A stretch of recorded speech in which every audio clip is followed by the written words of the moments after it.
Hello and welcome everyone to another Michigan Notable Book Author Conversation. Today we have with us author Stephen Mack Jones. And with that, good afternoon, Mr. Jones. Welcome, and go ahead and give us some background information about yourself and how did you become a writer? Well, to condense some decades, long ago in galaxy far away, I just fell in love with reading, and it all began with my mother and father, but specifically my father taking me to the Lansing Public Library when I was 5 years old and getting my first library card. So that's where the enjoyment of stories and creating stories began for me. For you. Well, excellent. Yeah, the Lansing Public Library is just down the road from us here at the Library of Michigan. I used to work there, so that's a great place. I'm glad that you got started there. Yeah. So why do you write, and what is your writing process like? Well, let me answer the second question first. What is my writing process like? It's like giving sugar to a 2-year-old and then handing them a crayon and saying, draw a straight line. That's just not going to happen. Yeah. My process is all over the place. It can start with just random thoughts about a line of dialogue or a curious scene. And that is the jumping off point from that dialogue that won't leave me alone. What's facilitating that dialogue, or what's the background of that scene? So I'm fairly linear when I write. I usually start with chapter 1 and follow that with chapter 2, chapter 3. Then something will push me to say, hey, this would be great for chapter 7 or 15. And that's the way I go about it.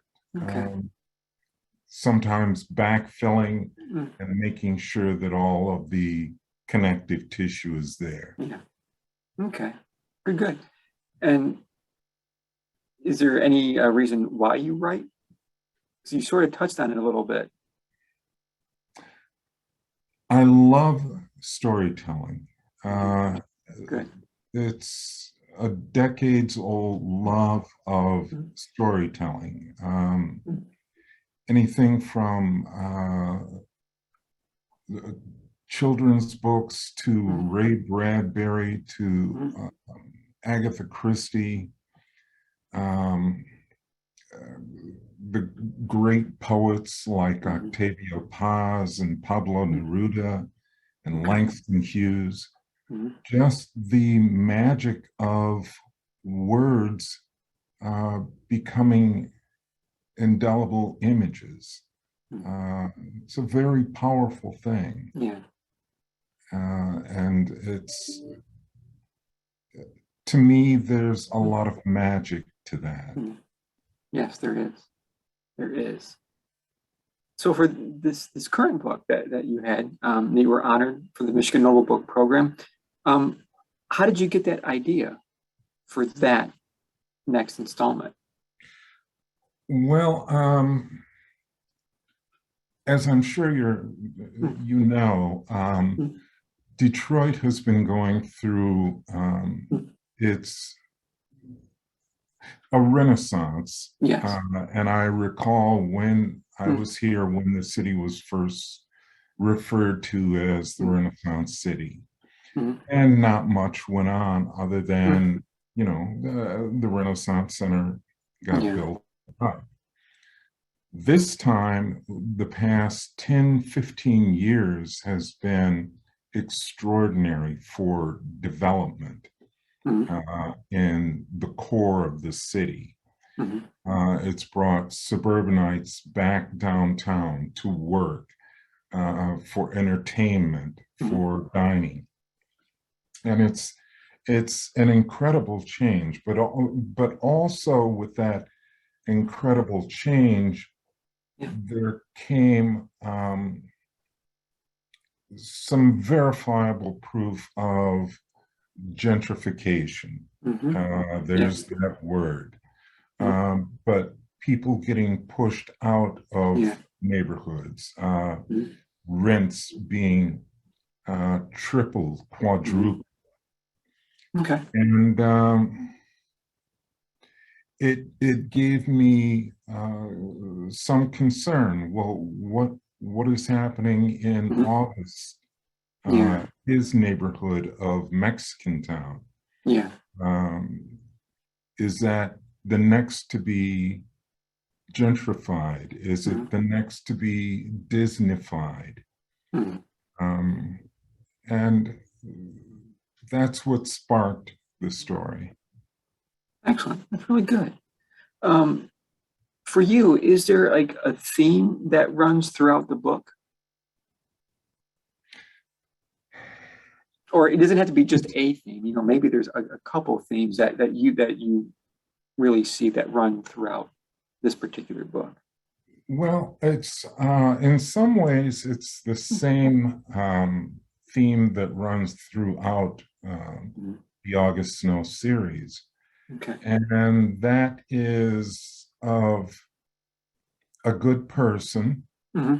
uh, who sees wrongdoing Hmm. and has this drive to correct that wrongdoing. Okay. Um, he certainly has the skills. He would Hmm. prefer just to live his quiet life in Mexican Hmm. Town. Yeah. But as a former Marine, as Hmm. a ex-Detroit cop, Hmm. um, he's the one that runs into danger. And yes, there are battles, et Yeah. cetera, and so forth. Hmm. Um, but I really want to illustrate the strength of the central character Hmm. and the strength um, that he gets from the community that he Hmm. lives in, uh, the many people Yeah. that surround him. And that's very important to me. Okay. Okay. Um, how do you or how would you define this work in terms of its genre or something like that? Where do you place it? Well, it has been it has been placed for me. Yeah. Okay. Um, it is the genre Yeah. is crime fiction, Fiction. Okay. Mhm. and there's a large appreciative Mhm. um, readership for crime fiction. Um, but also it can be very narrow. Mhm. I mean, let's put it this way. Um, Shakespeare's Richard III, Okay. crime fiction. Mhm. Macbeth, Mhm. Yeah. crime fiction. Fiction. Yeah. Um, but that's the way this series is categorized, and I have no problem with that. Okay. Um, Mhm. it's a blessing to be published in the first place. Yes, and we're very happy here for and as Michigan residents to have such a great novel and great series. So hopefully there'll be more to come. Um, Thank you. yeah. In how? Whoops. what would you say was the hardest part of the whole experience writing this particular book, this installment? Uh, I think the hardest part was having two books before it Mm, and knowing that to maintain my own interest mhm. and the interest of readers, but beginning with my Yeah, interest, yeah. that I had to raise the stakes uh, Okay. for these characters Mm, to keep it new and mm, fresh and intriguing. mm, And some of the paces that I put these characters through mm. um, was in some instances painful for Yeah. me to write. Okay. Uh, Mm. because for the most part, I like these characters. Yeah. I don't want to hurt them, but Understandable. Understand. Yes. Understandable. that was really the hardest part. Or Uh, okay. It does make a lot of sense. Um, Speaking of characters, um, what are your either favorite character or favorite characters or a piece of this book that really resonate with you, that you just really enjoyed? um,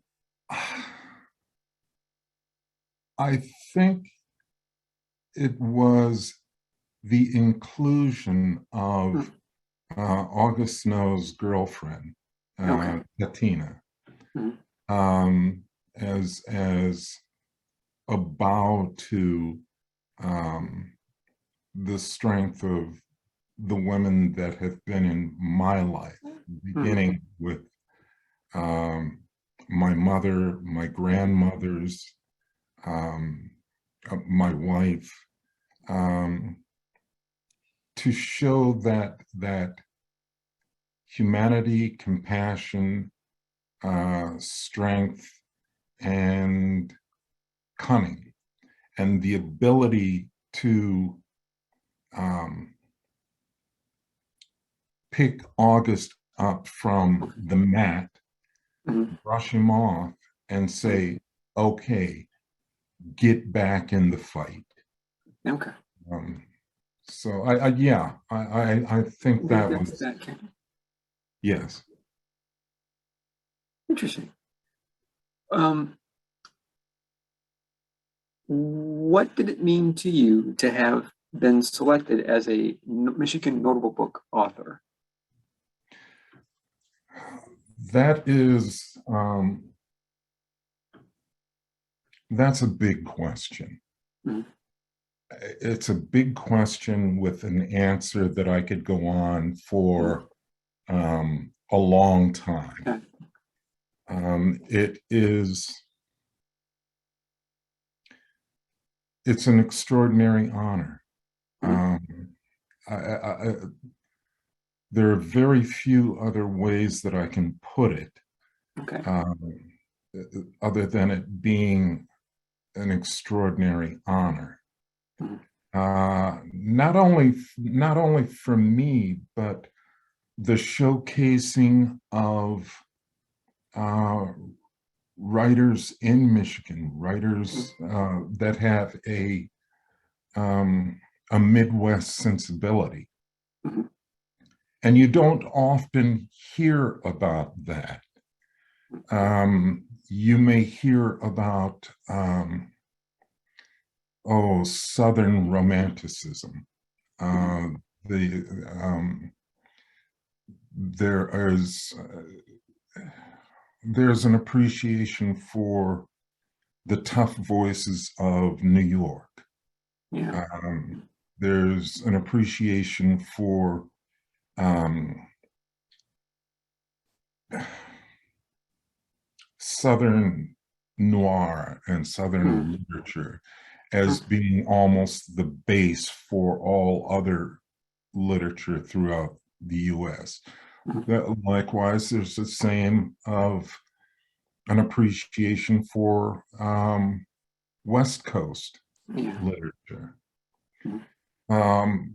But I think what the Library of Michigan has done and is doing Mhm. is putting Michigan writers on the map, Mhm. saying that we have our own creativity, we have our own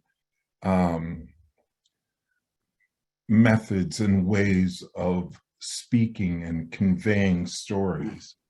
Um, those stories didn't end with the death of Jim Harrison or Mhm. Elmore Leonard. Okay.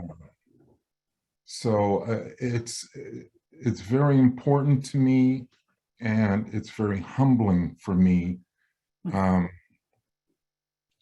to have been recognized by the Library of Michigan, because the Library of Michigan brings all of us closer to the storytelling of Michigan, the storytelling of the Midwest, the traditions. So yes, Oh, that's, well, well, thank you very much for that for that answer. oh, Um, absolutely. I know it was a wonderful event for the Night for Notables to be here and have so many authors like yourself in the building and talking about writing and so forth. And Why do you? come on, Wayne Kramer, MC I, Fun. yes, it was fun. It was Yes. excellent. It's too bad he didn't bring a full band. That would have been a little bit louder, but Next time. next time, yes, next time we need to get the full band back together again. Get the tour going. But changing back to the topics, Yes. why do you think people should read your book? Uh, First of all, I think they should read it for the entertainment value. Mhm. I have a lot of socio-political observations, but no one wants to read a manifesto. Nobody wants to read a diatribe.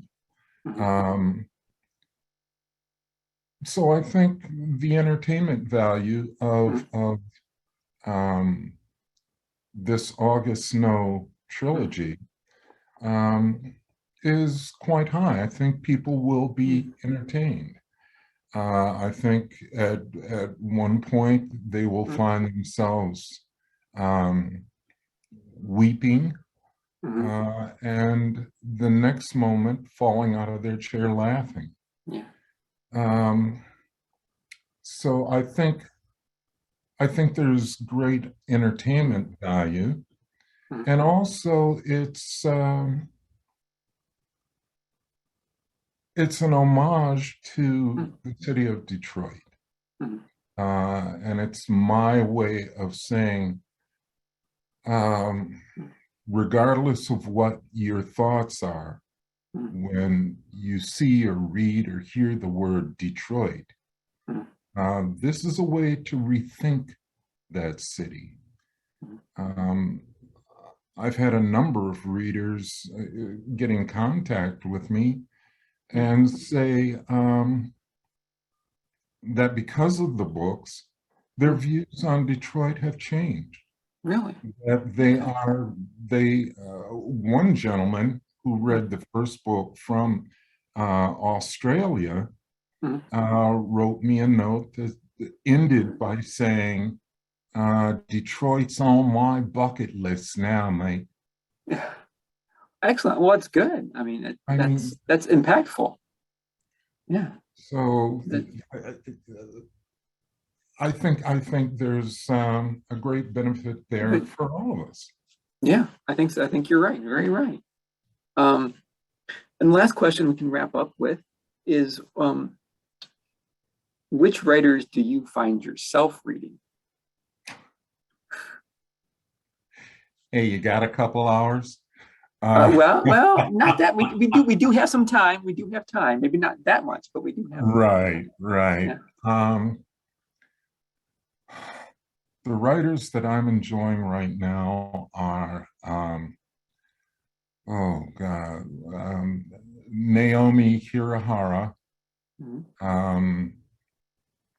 She has a book called Clark and Division, which is a Chicago story, and about the internment of Japanese Americans during World War II. And she's a wonderful writer. Along with Naomi, I would say John Vircher, who wrote a book called 3/5, and his newest book is called After the Lights Go Out. Wonderful books. Okay. You know, how can you not read Karen Dion? Okay. Yeah. Understand. Yeah. She is wonderful, and I've been blessed to meet and talk with her several times. And she's just a fantastic writer and a fantastic person. And then I tend to go back to poetry between my writing. Pablo Neruda, Octavio Paz, Nikki Giovanni. I love reading poetry. Okay. Good. Well, I want to thank you for taking the time today, and for the audience for watching this author conversation with Stephen Mack Jones. And all I can say to the audience is please stay tuned to the further recordings of the Michigan Notable Book Authors Conversations that will be recorded later and posted to our website. So thank you once again, Mr. Thank you, Jones. man.